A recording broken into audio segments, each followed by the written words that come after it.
we have a Holy Communion. Kubw'ibyo umukozi w'Imana For that, the servant yatewe of iteka God, n'Imana that who has n'uburongozi been honored by God ni and the Pastor leadership, Ndizeye Elize is a Pastor ashike Elize hano Ndizeye. Imana Please welcome. koresha.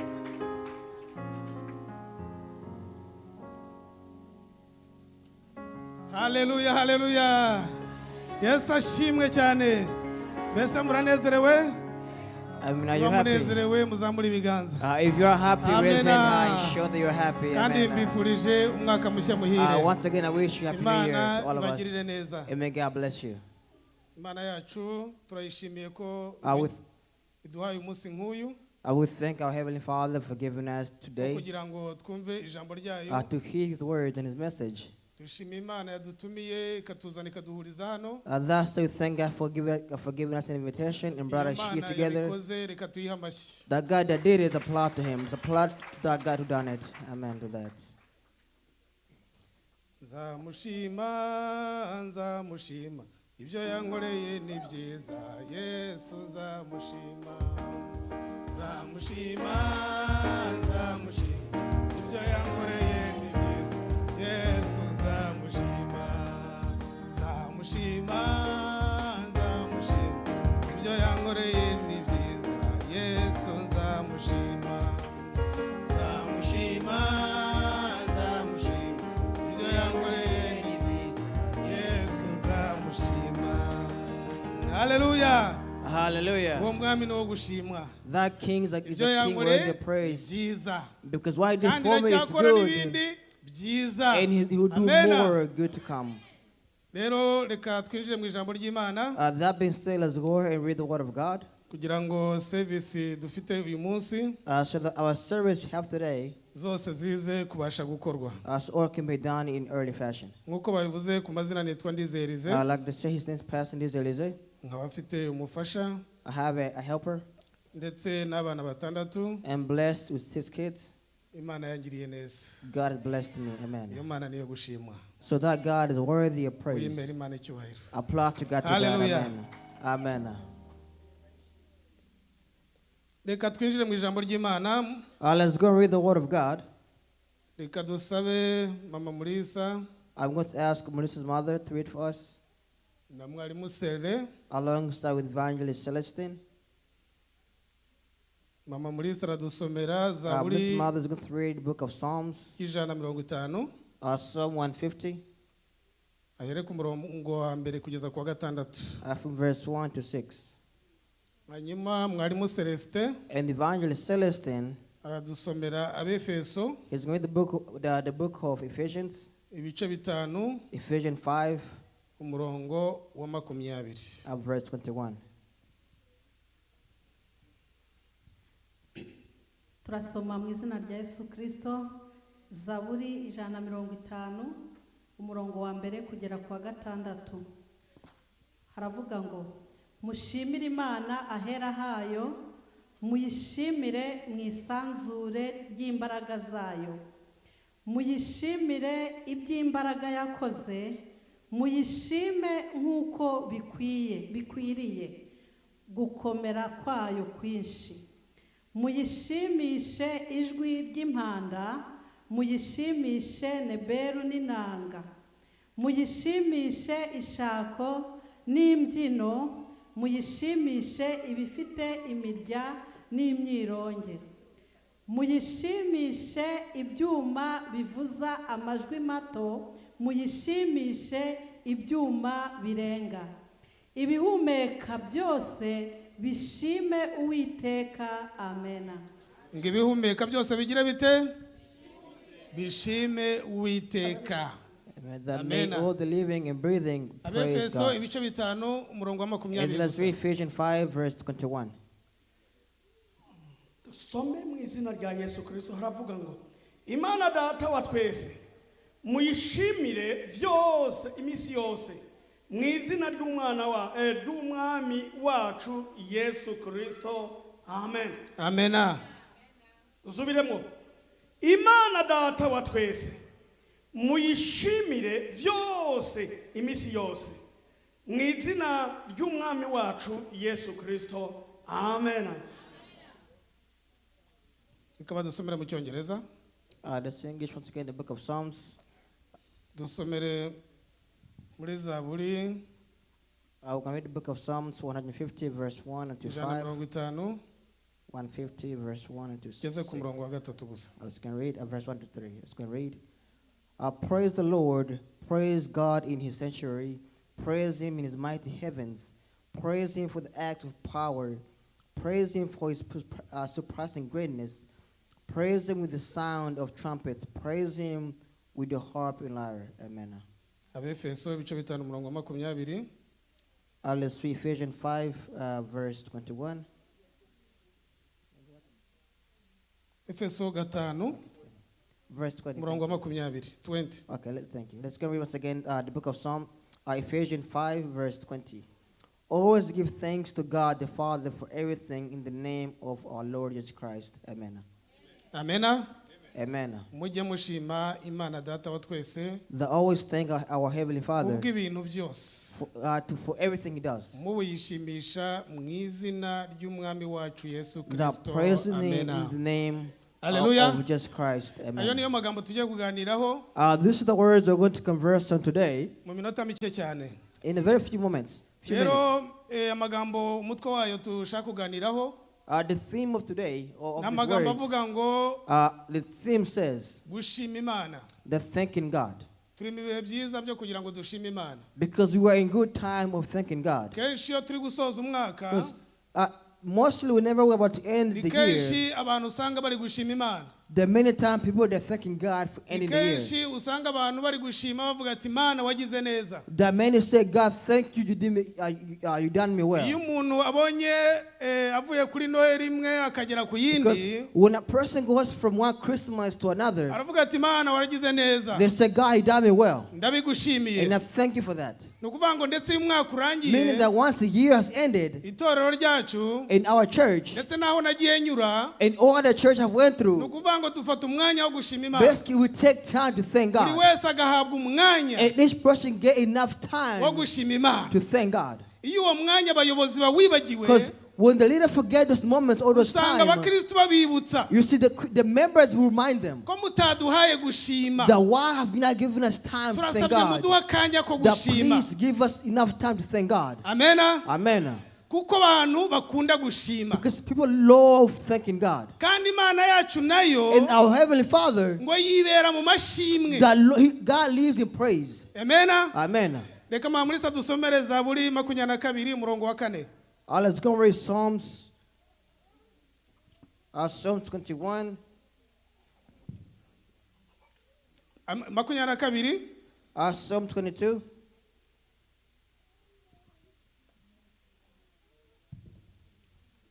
Dusomere 22. Once again, the book of Psalm, umurongo wa 4 wonyine gusa. Psalm 22, verse 4 only. turasoma mu izina rya Yesu Kristo. Zaburi ya 22 umurongo wa 4 haravuga ngo, ariko uruwera, intebe yawe igoswe n'ishimwe ry'Abisirayeli. Amen. Amen. Hallelujah. Amen. Imana yacu nayo ikunda kwibera mu mashimwe. Because God lives in Intebe praise. y'Imana ngigoswe Because God is thrown, it's surrounded by praise y'Abisirayeli. by the Israelites. Amen. Amen. Intebe y'Imana igoswe n'amashimwe God is yacu. thrown, is created out of own praise. Imana ikunda kwibera mu mashimwe. Because God lives in praise.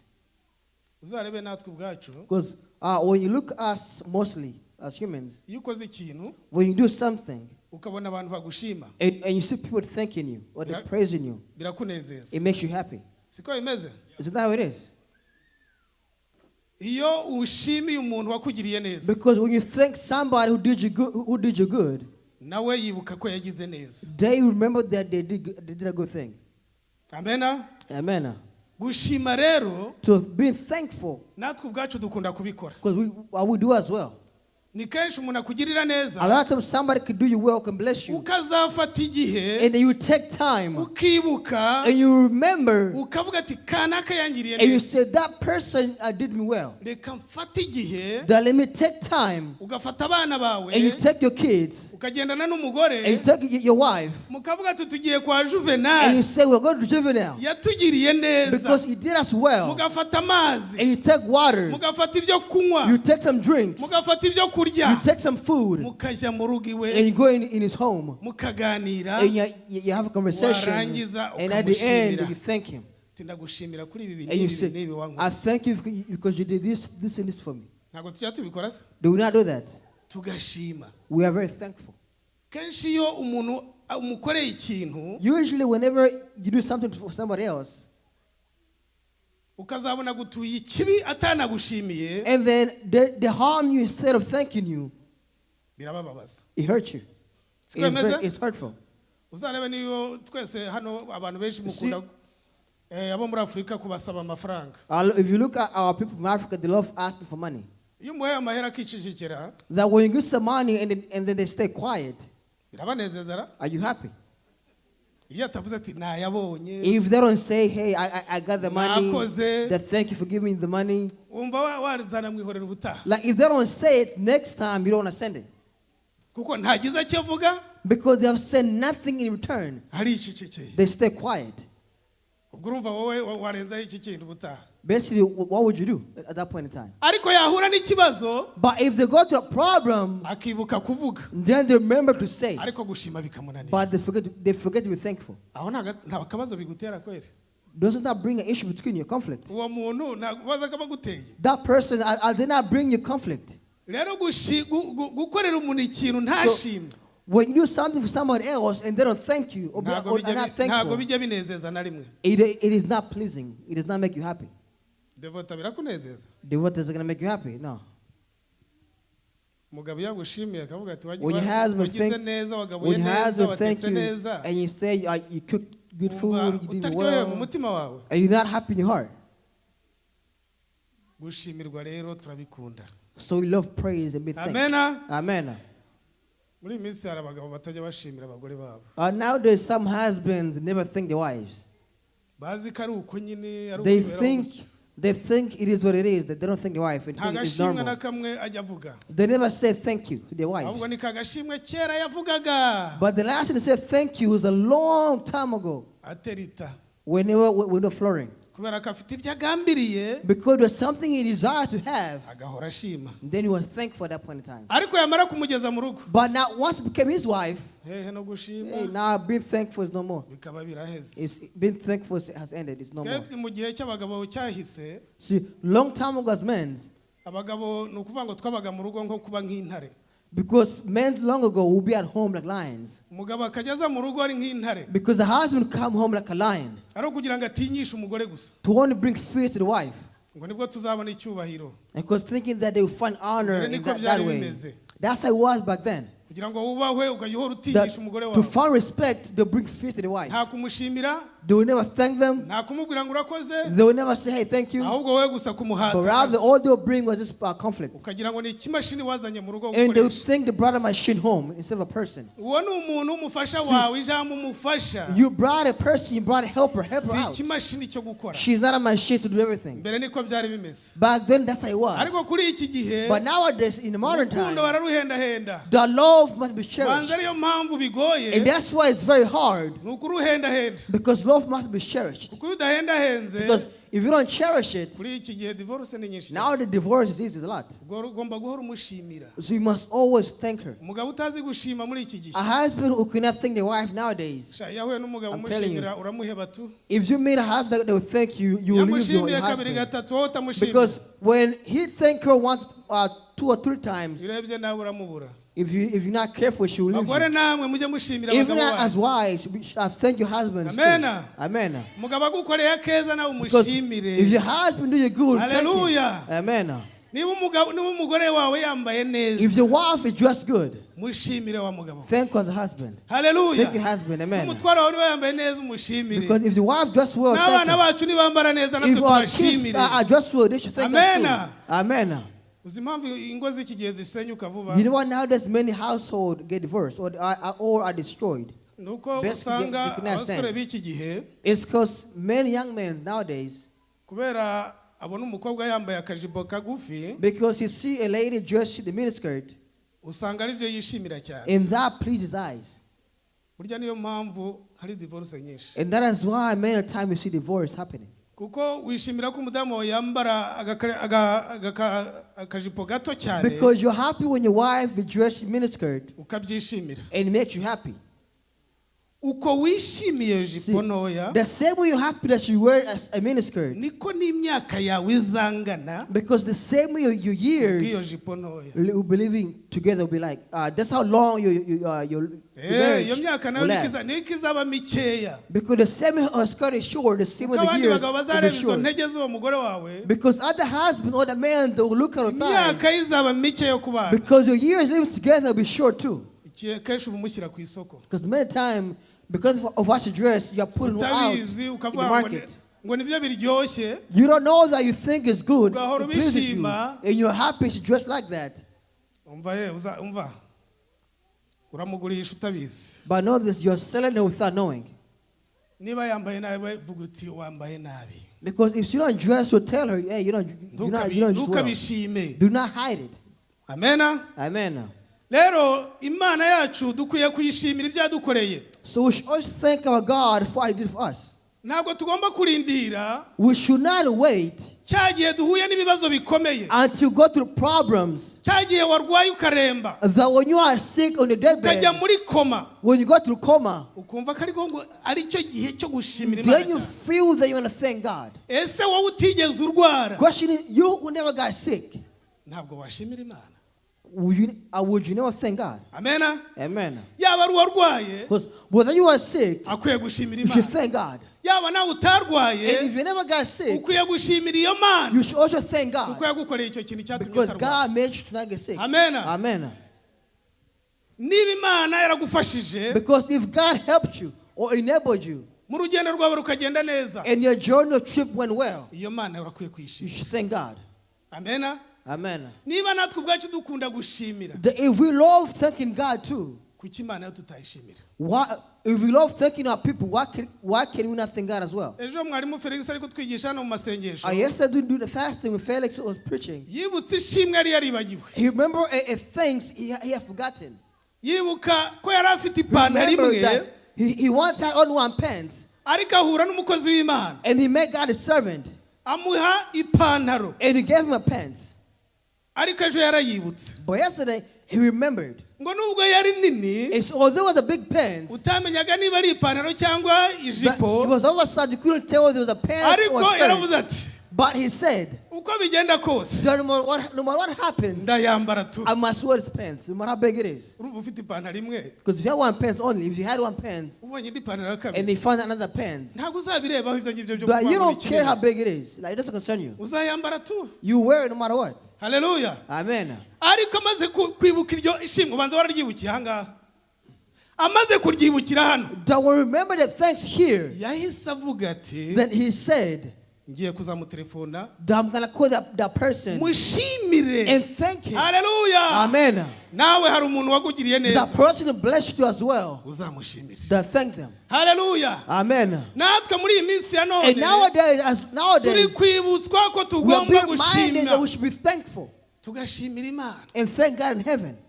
Imyaka umaze, That the years that you're living, abana Imana yaguhaye, the kids God gave umufasha you, Imana yaguhaye, the wife God gave you, urugendo wagenze, the journey you went through traveling, wazungurutse the way hose, you went around traveling, ukabona Imana ikikugejeje iki you gihe, saw God until now, ukiri muzima, and you're still alive and kicking. uhumeka You w'abazima, can breathe among the living. wicaye mu rugo, You can sit in your uri home kumwe n'abana bawe, with your kids. ukwiye gushimira You should Imana thank yawe. God in heaven. Amen. Haleluya. Hallelujah. Iyo Mana Amen. yacu ikwiye gushima. May God be glorified. Amen.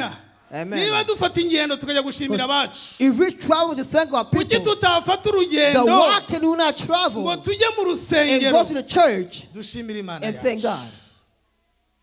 Yakoze imirimo ntari gukora, yewe umwana w'umuntu ntari gushobora. Imirimo ntari gukora, jewe umwana w'umuntu ntari gushobora. Haleluya. Amen. Yakoze imirimo That he did work jewe ubwanjye that I myself nawe ubwawe and you yourself utari could bushobore. never do. Niyo mpamvu dukwiye That's gushimira what you Imana thank yacu. God in heaven. Amen. Makofi kwa Bwana nabigereye. Applaud to God. Amen. Imana yacu niyo Our gushima. God is worthy of Hallelujah. praise. Amen.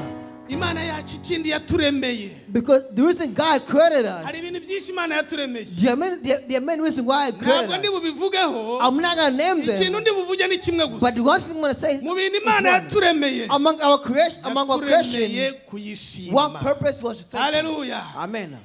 Imana yaturemeye kuyishima. Because God, among the purpose He created us, Imana was to ubwayo thank ntabwo Him. yakiramya. Because God cannot thank Himself, Twebwe yaraturemye but God created us kugira ngo so we tuyishime. can thank Him instead. Hallelujah. Amen. Iyo Mana yacu niyo So our gushima. God is worthy of praise and Ujye thanks. ushimira Imana. We thank God in Wibuke heaven ibyo yagukoreye. for what He did for you. Kandi gushimira And Imana thank God.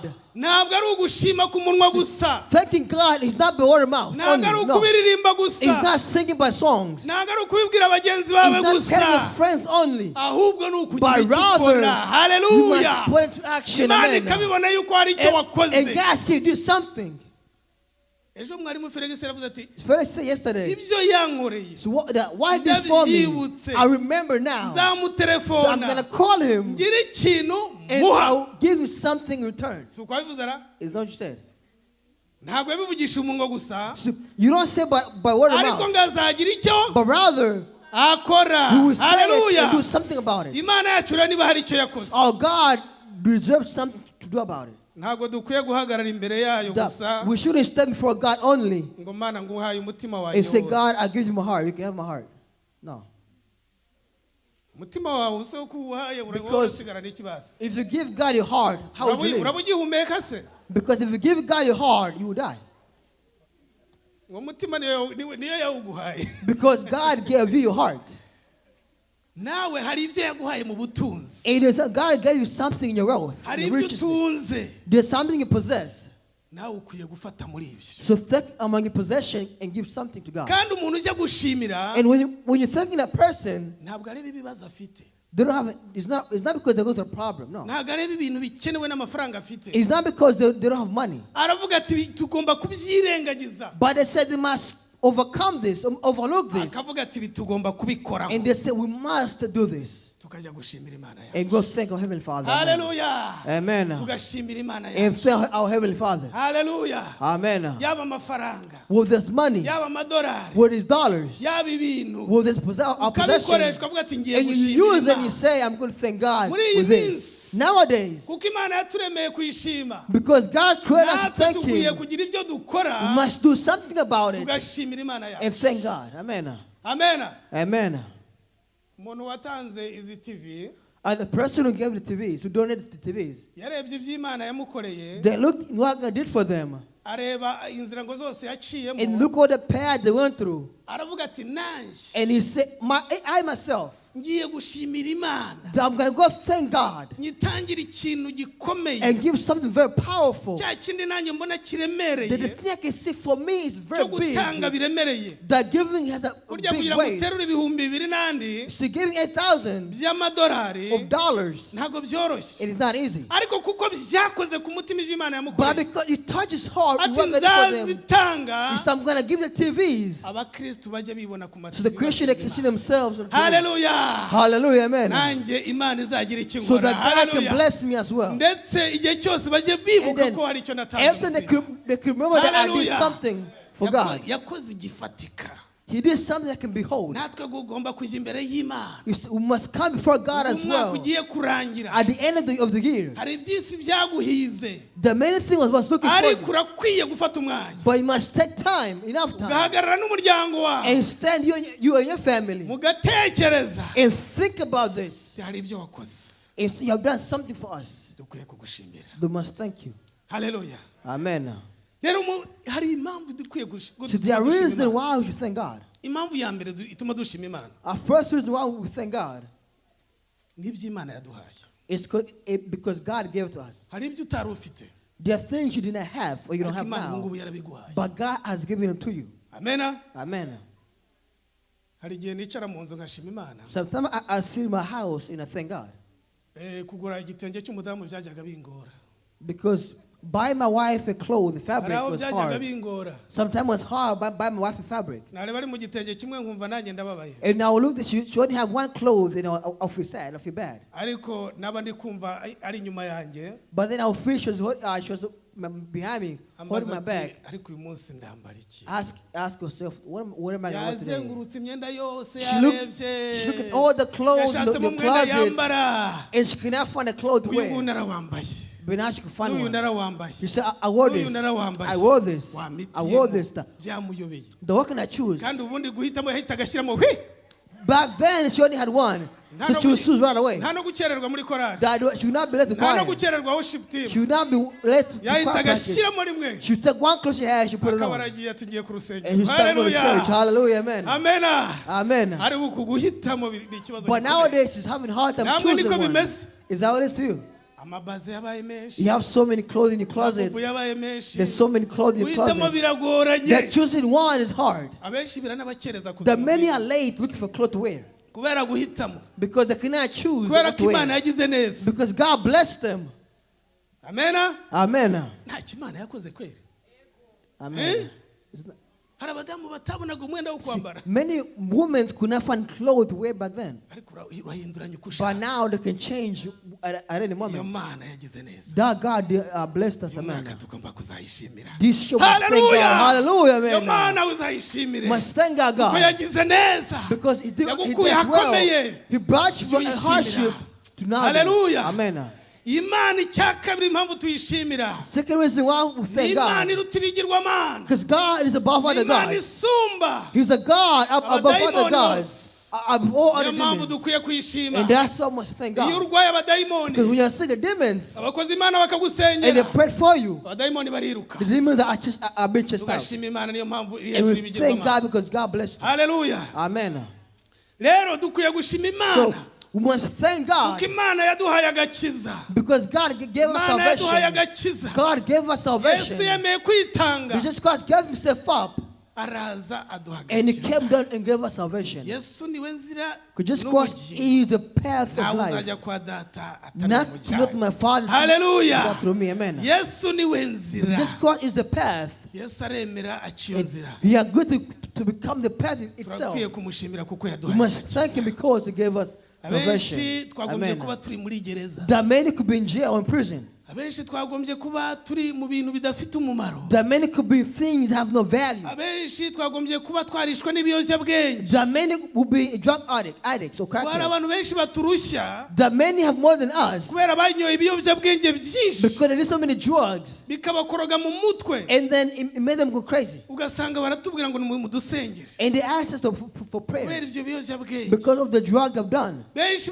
muri iki gihe uko bimeze, Nowadays, because how it is, abana b'abasore the young men, barajya mu rumogi they do the smoke kandi bakabaha ibyo biyobyabwenge and they do drugs bikagera aho bituma abana to batoya. the point where even the small kids, Umusore akabwira nyina ngo adashaka the young kuryamana nawe. men would tell their mouths that Hari umubyeyi twakoranaga I had a woman, aratubwira ati a umwana coworker. wanjye w'umusore She told me that my only son, yanyweye my son, ibiyobyabwenge that he did drugs. none arambwira ngo And he turyamane. came to me and asked him to sleep with him. Birababaje cyane. It's very sad. Atubwira ati munsenge. He said, pray for us. Ni ikibazo gikomeye. Because it's very hard. Rero Imana kuko yitanze Because God gave himself up ikatuzanira Yesu akaduha and he agakiza. sent cross to give us salvation. Bamwe muri iyi minsi bagombye kuba bari muri Because gereza. nowadays could be in jail, Nanjye very in nagombye kuba prison. ndi muri gereza. I could be in prison. Ariko Imana yangiriye But neza. God did me well, Imana amen. agakiza. And gave him salvation. ndayishimiye. May I praise the Uyu same munsi ndi God. mu nzu y'Imana. Because now I'm in Ndashima God's izina house. ryayo. I thank his Kuko Imana name. yakoze imirimo n'ibitanga. Because God did so many Iyo Mana miracles. niyo gushimwa. That God is worthy of Kubera ko praise. yaduhaye agakiza. Because he gave us Iyo Mana niyo salvation. gushimwa.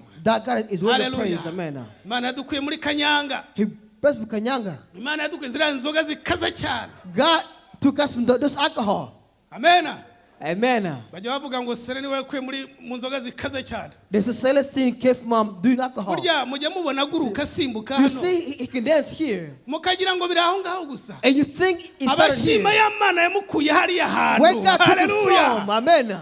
Ngo yanywaga inzoga zikaze. Because you drink alcohol Akibagirwa n'umuryango ari and you buziremo. forgot his family. tekereza nawe Think about this as well. ariko iyo Mana yamugiriye neza But God blessed him in as well. ntagira isoni zo He gusimbuka has no fear of dancing. arasimbuka He has no shame to thank God Nta soni dancing. afite. He has no shame. nubona ugifite isoni zo kubyinira Imana If you feel better shame to uzamenye thank ko God, utarayishimira know that you byuzuye. have fear to thank God. haleluya Amen. nuwumva ufite isoni If you feel shame, ukumva ufite ubwoba if you feel better fear, uzamenye ko know utarashimira that Imana urumva you mbese have yet uracyafite ibintu bikuboshye the thing you are still chained down. Amen. Amen. ariko Yesu kuko yaduhaye But agakiza because Christ gave us salvation, dukwiye kumushimira we must thank Him. aho yankuye The way God, aho yagukuye what He took you from, dukwiye gushimira Imana we must thank God. amen Amen. amen Amen.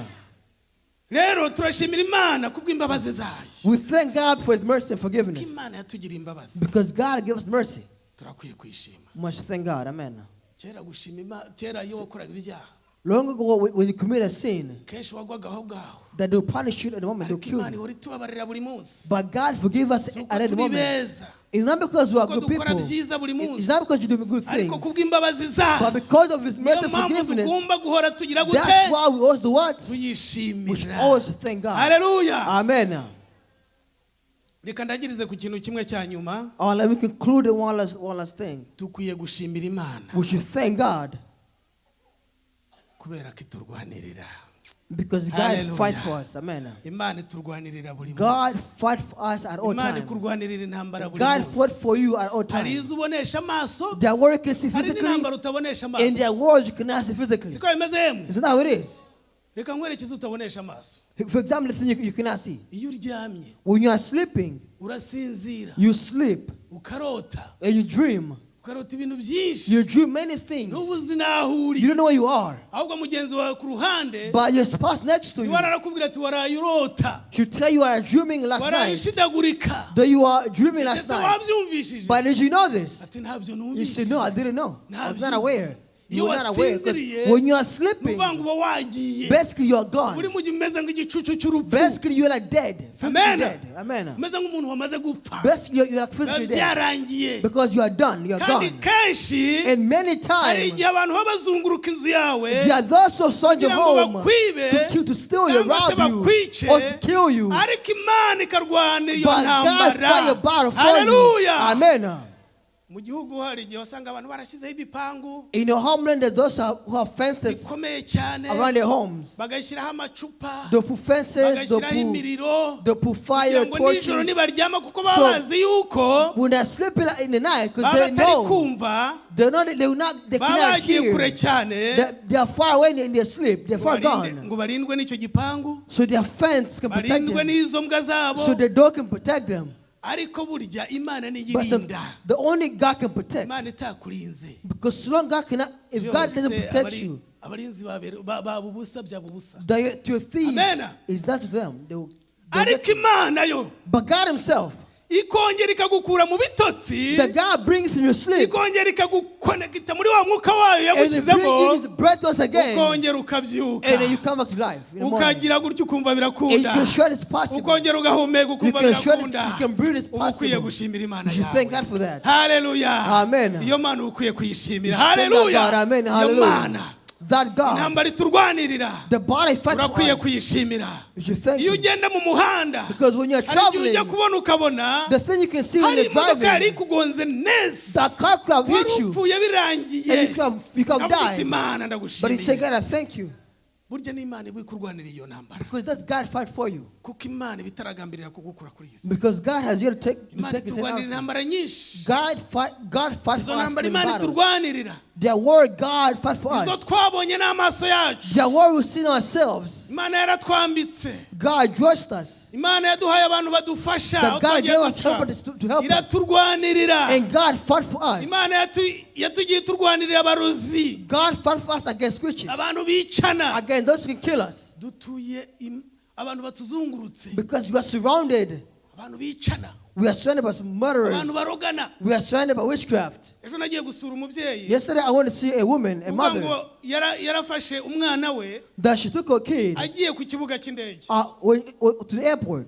ageze ahantu bagomba kumushyira kugira ngo ategereze iyo ndege That when he was ready to board a plane, kumbe abantu bamugiriye nabi umwana we but they didn't know that somebody had harmed his umwana yavuye kid. ari muzima The kid came nta back kibazo alive. ahumeka neza It was breathing was ariko good, ageze ku was kibuga healthy. cy'indege But when he got to the babona airport, umwana arabyimbye amaso they saw the kid, his abyimba umubiri wose body started to abaganga fall barapima in, birananirana and they started to look at ako him. kanya gatoya In that moment, umwana baguye aho the ngaho. child passed away. umubyeyi abahagaze aho ngaho kuza birahagaze And then the child could iyi si rero tuzungutswe n'abarozi in this world, we are surrounded by tuzungurutswe n'abantu witchcraft. babi We are surrounded by bad people. hari n'abahora baguhiga They are just looking for you. utabizi Without you knowing. hari n'igihe ubimenya Sometimes you might know, ariko imana but ikakurwanira iyo usually God ntambara fight for you. The world cannot ukabona see. uyu munsi uriho That now, today you are wicaye muri living. abo bantu You can see among these people. yewe rimwe bigeze kumbwira ko bari bagiye kunyica Once someone told me that somebody ariko told me imana once they want to irwanirira kill me. intambara But God fought for me. Hallelujah. Amen. uwo muntu abwira uwo muntu ati uramwicira iki They asked me why we're going to kill him. simbisubiramo kuko ni birebire I'm not going to say it's a long story, but I'm not going to umwe say yari agiye kubiganiza because they're going to talk aramubwira ati about it. uramwicira And iki they asked him why Uriya we're muntu going ari to kill him. mwiza. He's a good person. uramwicira iki Why exactly we're imana going to kill him? irwanira intambara God fought wars. nuko yari izi umunsi ko ngomba guhagarara aha That's ngaha what God, but I'm living now. uyu Amen. munsi niyo But today I'm living. nawe hari intambara yakurwaniriye See, this war God fought for you as Hallelujah. well. Amen. hari aho wari ugiye kwicwa There's a place you could have been killed, ariko imana irakurwanirira but God fought for you. amen Amen. iyo mana ikwiye gushimwa That God is worthy of praise. haleluya Amen.